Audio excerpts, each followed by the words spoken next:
Keret HaKodesh Siman Chaf, on reprend Veyesh Me'ayin Nikra Bria, Lashon HaKodesh, page 258 au milieu. Je reprends rapidement ce qu'on a vu jusqu'à aujourd'hui. Après avoir rapporté les mots d'Izoar qui disent que lui et ses Kélim ne font qu'un, lui et sa lumière ne font qu'un, après avoir demandé comment est-il possible de dire que les Kélim, qui par définition viennent limiter, restreindre, ne font qu'un avec Akadosh Baruch Hu qui est En Sof sans limite. Et l'Admor Hazaken nous a expliqué qu'ils ne font pas qu'un avec Dieu dans l'essence de Dieu, ils font qu'un avec Dieu dans son action, dans sa Peoula, c'est-à-dire créer Yesh Me'ayin. Pour le coup, il fallait définir, expliquer davantage ce que représente Yesh Me'ayin. Pour ça, nous avons expliqué qu'il y a deux formules qui interviennent dans l'existence, puisqu'en dehors de Dieu, rien n'existe. Donc, pour permettre à quelque chose d'exister, Dieu va parfois faire intervenir une première formule qui s'appelle Ilav et Alul, et parfois une autre formule qui s'appelle Yesh Me'ayin. Le résultat, à la fin, c'est que ce qui a été créé par le procédé de Yesh Me'ayin se sent loin de sa source, se sent indépendant de tout et de qui que ce soit, et n'a pas le sentiment d'avoir été précédé par quelque chose. Par contre, ce qui procède de la formule Ilav et Alul se trouve proche de sa source et a vraiment le sentiment de l'existence de sa source, de ce qui en est à l'origine. Pour ça, nous avons, après avoir expliqué de quoi retournent ces deux formules, Yesh Me'ayin ou Ilav et Alul, on a pu comprendre pourquoi Rabbi Moshe Cordovero a pu dire que les Sphirot elles-mêmes procèdent de la formule Ilav et Alul, alors que dans le Zohar, on vient de dire que les Sphirot du monde de Hatzilut sont engagés dans la création Yesh Me'ayin. On a expliqué, entre elles, les Sphirot s'enchaînent selon le procédé de Ilav et Alul, mais par rapport à la reste de la création, alors elles procèdent de la formule Yesh Me'ayin. Et nous avons terminé en expliquant que rien de spirituel ne pouvait donner naissance à quelque chose de matériel. Même le Ruach HaBehema de Malachim ne pouvait donner que le Ruach des Behemot qui vivent dans ce monde. Mais le Geshem, la matérialité, le concret de ce monde, ne peut exister que par la formule Yesh Me'ayin. Et cette formule procède d'Akadosh Baruch Hu lui-même, ou bien des 10 Sphirot du monde d'Hatzilut. Mais aucun malach, aucune autre entité spirituelle ne sera en mesure de créer quelque chose à partir de rien. C'est l'exclusivité de Dieu et de ses sphirotes.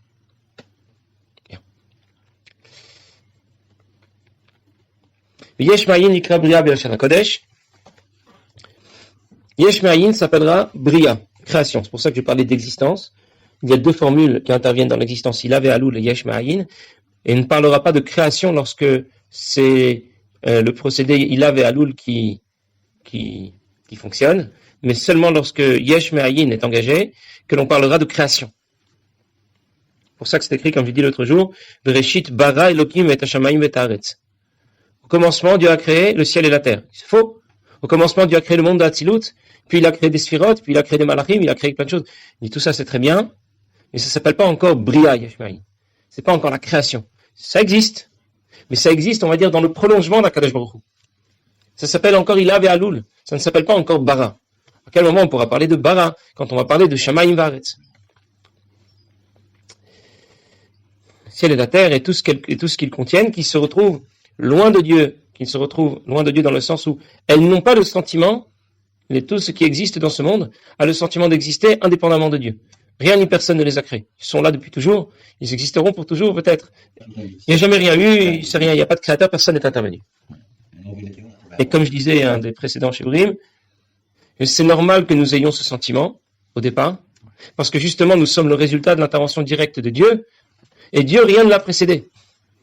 Puisque Dieu effectivement rien ne l'a précédé, et qu'il intervient directement dans notre création, dans notre existence, Yesh Me'ayin, alors du coup, dans notre monde, tout ce qui existe a le sentiment d'exister sans que rien ne l'ait précédé. Parce qu'il est sous l'influence directe de cette formule Yesh Me'ayin et d'Akadosh Baruch Hu que rien n'a précédé. Eli. La création s'appelle Yesh Me'ayin. Les éléments qui procèdent de cette formule Yesh Me'ayin ne sont pas effacés devant Dieu. Ils ont le sentiment d'exister indépendamment de tout. Pourtant, nous avons déjà appris que dans l'absolu, la création s'efface, oui, effectivement, devant Dieu. Et c'est écrit que l'ensemble de la création et que l'Ochashiv Kam est insignifiant devant Dieu. Alors, tu viens de m'expliquer que lorsqu'un élément dans la création procède de la formule Yesh Me'ayin, il ne s'efface pas devant Dieu. Mais ailleurs, c'est écrit que la création est insignifiante et s'efface devant Dieu. Il faut choisir, elle est effacée ou elle ne l'est pas. Le Noirzaken va répondre, ça dépend d'où tu regardes. Si tu regardes d'en haut, effectivement, la création est insignifiante devant Dieu. Mais si tu regardes d'en bas, quel Dieu? Qui Dieu? Pourquoi où Dieu? C'est un peu comme quelqu'un qui est devant un miroir. Un miroir, on peut voir que d'un côté et de l'autre côté, on voit rien. Une glace sans teint. Donc je suis devant ce miroir. Qui je vois? Il n'y a que moi.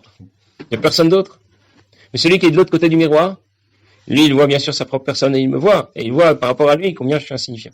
Ça veut dire qu'il peut y avoir deux façons de voir. Pour ça qu'on dit d'Akadosh Baruch Hu, qui quel Deot Hashem. Il est le Dieu des Deot. Le Dieu des connaissances. Mais ça ne veut pas dire grand-chose. Les connaissances. Mais ça veut dire que Dieu peut voir les choses à la fois d'une manière et de l'autre. Il n'est pas limité dans sa façon de voir les choses. Nous, on ne voit pas plus loin que le bout de notre nez, si on peut dire. Je vois autour de moi, où est Dieu? Je le vois pas, c'est qu'il est pas là. Voilà, c'est aussi bête que ça. Si je le vois pas, c'est qu'il est pas là. Pourtant, il y a plein de choses qui existent. Et on en est sûr. Il y a des ondes Wi-Fi qui passent par ici. Il y a des ondes radio qui passent par là. Il y a tout ce qu'on veut. Il y a plein de choses qui existent et qu'on ne voit pas. Et ça, on y croit dur comme fer. Par contre, quand on nous parle de Dieu, c'est une évidence. Hein, le livre ne s'est pas écrit tout seul lorsque l'encre s'est renversée dessus. C'est évident que Dieu existe. C'est évident qu'il y a un créateur qui est intervenu dans la création. Mais là, on est prêt à dire, si je le vois pas, c'est qu'il n'existe pas. Donc, ce sont les deux perceptions. Pour ça que d'un côté, on peut dire que le monde s'efface littéralement devant Dieu, et que d'un autre côté, les éléments de la création qui procèdent de Yesh Ma'ayin ont le sentiment d'être loin de Dieu et d'exister indépendamment de Dieu. Dans les mots. Daïnou. Chez Batel Bimtsiout, lorsqu'on dit qu'il est Kelo Chashiv. Ça veut dire que le monde est effacé littéralement devant Dieu. Devant la lumière qu'il aurait apporté des Kelim, des 10 Kelim, des Sirot, de Hatzilut, Bria, Yetzirasia. Et il dit, pourquoi le monde s'efface devant Akadosh Baruch Hu? Parce que d'où procède l'ensemble de la création, des sirotes? Et quelle est la lumière de Dieu qui intègre les sirotes pour être redistribuée à la création? On l'appelle le cave, la ligne de lumière. Dans l'ordre des choses, d'Akadosh Baruch Hu émane une lumière qui est infinie, qui va d'abord être contractée, le Tzimtzum, mais après avoir été contractée, cela va laisser une trace de lumière, Reshimu, et cette trace de lumière est à l'origine du cave, de la ligne de lumière qui va alimenter les 10 sirotes, à partir desquelles vont procéder les deux formules dans la création, il avait alou et yesh ma'ayin. C'est pour ça qu'il dit, Akav Rensof Baruch Hu me'ir bahem.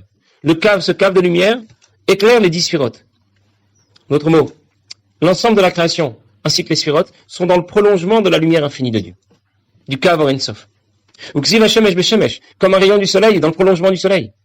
Et donc il s'efface littéralement devant Dieu. La création s'efface littéralement devant Dieu, comme un rayon du soleil s'efface devant le soleil. Avec la différence dont on a parlé dans Sharichut d'Aïmouna, qu'un rayon du soleil dans ce monde, on perçoit sa chaleur, on perçoit sa lumière, parce que dans ce monde, nous sommes loin de Dieu. Dans ce monde, le rayon de soleil est loin du soleil. Or, c'est pas le cas. À notre niveau, nous sommes aussi proches de Dieu, c'est-à-dire que Dieu est aussi présent ici qu'il est là-haut. On a déjà expliqué au tout début que Dieu, on ne peut pas le cadrer quelque part. On ne peut pas dire il est là-haut, il n'est pas là. Il n'est pas intégrable, là, ici ou ailleurs. Et donc, s'il est présent ici, on ne disparaît pas comme un rayon du soleil qui est à distance du soleil. On disparaît comme un rayon du soleil devant le soleil. Alors, si la création s'efface devant Dieu, comment on peut parler de Yesh Ma'ayin? Lorsque un élément dans la création procède de la formule Yesh Ma'ayin, il a le sentiment d'exister, rien ne l'a précédé, il ne s'efface pas devant Dieu. Bien sûr que la création est effacée devant Dieu. Alors, on va répondre à Inukam Medavka. Bien sûr, la création est effacée devant Dieu. Chez ça veut dire quoi devant lui? Chez Yediato Idbarech Min Mala Lemata. Dans sa perception. Parce qu'il y en a deux, d'en haut, du haut vers le bas ou du bas vers le haut. Dans sa perception, du haut vers le bas, effectivement, la création est insignifiante et disparaît. Aval Bidia Chez Mimata Lemala. Mais lorsque cette perception va du bas vers le haut, quand c'est la nôtre, quand nous on regarde vers le haut, on voit que les nuages. On voit pas plus haut que les nuages. Et pourtant, il existe plein de choses au-dessus. Ayesh Anivra Odavar Nifrad Le Gamre Bidia Vasagazosh Mimata. C'est dans cette perception qui va du bas vers le haut que tout ce qui existe a le sentiment d'exister indépendamment de tout.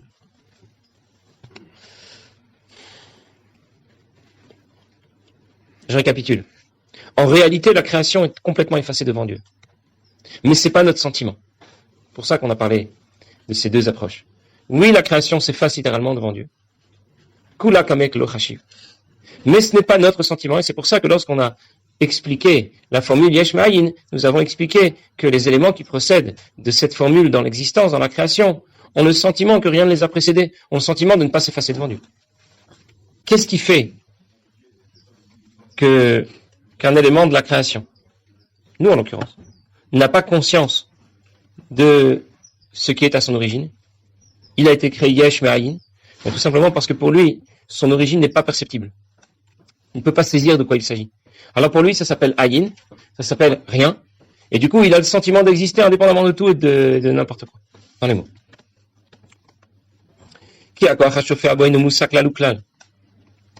Pourquoi les éléments de la création, pourquoi nous avons le sentiment d'exister sans que rien ne nous ait précédé? On ne s'efface pas devant Dieu. Je suis là, j'existe, j'ai des besoins, des demandes, des requêtes, je suis au centre du monde. Parce que ce qui me permet d'exister est pour moi imperceptible. Je ne peux pas savoir de quoi il s'agit. C'est trop loin de moi. Vegam, alors de mon côté, c'est pas moussag, c'est pas perceptible. Et de toute façon, enaror zelazek laluklal. Il n'y a aucune comparaison, aucune commune mesure entre celui qui existe dans ce monde et Dieu qui en est à l'origine. Aucune comparaison, aucune relation possible. Quand je dis il y a une goutte d'eau dans l'océan, il y a une relation. Même si c'est très petit. Là, quand on dit enaror, c'est-à-dire il n'y a aucune comparaison possible. Contrairement à Ila ve'alul. Ila ve'alul procède d'une autre formule. Où oui, il y a une relation possible. C'est peut-être très grand, c'est peut-être très haut, mais il y a un rapport. Plus ou moins grand, mais il y a un rapport.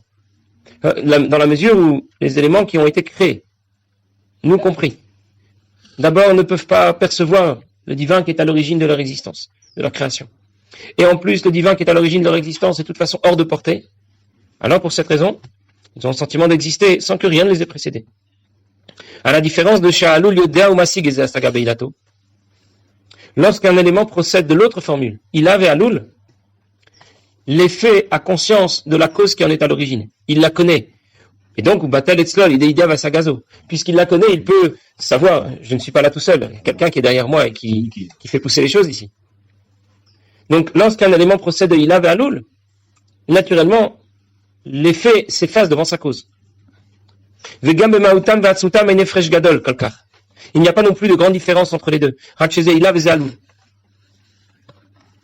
Sauf que l'un est l'effet, l'autre est la cause. Donc il y a ici deux différences dans les deux formules dont nous avons parlé depuis quelques jours, qui distinguent complètement Yesh Me'ayin et Ilav et Alul, et qui font que dans le système Ilav et Alul, les éléments sont effacés devant ce qui les précède et ont conscience de ce qui les précède, alors que dans le système Yesh Me'ayin, on n'est pas effacé devant ce qui nous précède, et on n'a pas conscience de ce qui nous précède, parce que précisément, premièrement, Yesh Me'ayin, on ne sait pas d'où on vient, on n'a pas conscience d'où on vient.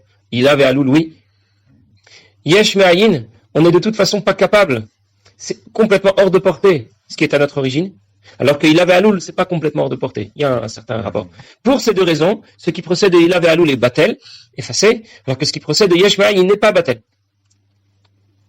Il dit, la différence entre les deux formules et ses conséquences, c'est l'omine velomiktate ma'efresh ben maout ayesh anivra, le maout akoach va'or ashofer agol avotomaïn yesh. Il n'y a aucune comparaison, même de très loin, on ne peut pas comparer ce qui procède de Ilav et Alul. Lorsque le Alul, l'effet a conscience de ce qui le précède et est en mesure de le percevoir, aucune commune mesure avec Yesh Me'ayin, où le Yesh n'a aucune conscience de ce qu'est Ayin, c'est pour ça qu'il l'appelle Ayin, de ce qui est à son origine. Yesh Me'ayin Dafka. Et c'est pour ça qu'on l'appelle un Yesh Me'ayin. Ayin, pourquoi on l'appelle Ayin? C'est Dieu qu'on appelle Ayin. Ayin veut dire rien. Pourquoi on l'appelle Ayin? Parce que pour nous, il n'est pas perceptible, à notre niveau. Et à part cela, l'éloignement, la distance est énorme. Alors juste si on s'arrêtait là, quand ensuite on nous explique que par la tfila, on nous place face à face devant Dieu. Ça veut dire nous qui étions très loin, nous appartenons à ce monde, nous appartenons à la création, on est si loin de Dieu. Mais du coup, avec la tfila, on lui parle à la deuxième personne du singulier. Baruch Ata Hashem. Les gens disent, c'est une chance énorme.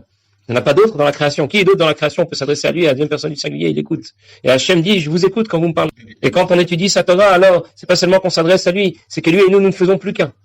Et quand on pratique les mitzvot, c'est Dieu lui-même qui se retrouve dans la mitzvah qu'on est en train d'étudier, qu'on est en train d'accomplir. Tout ça nous fait prendre conscience que quand on pratique une mitzvah, quand on étudie la Torah, c'est une chance, c'est une opportunité, c'est quelque chose qui doit être appréciable. Et pas juste une contrainte, et on m'a obligé de faire ceci. Et on m'a interdit de faire cela, et alors je suis obligé d'obéir. Bon, on va s'arrêter là pour aujourd'hui.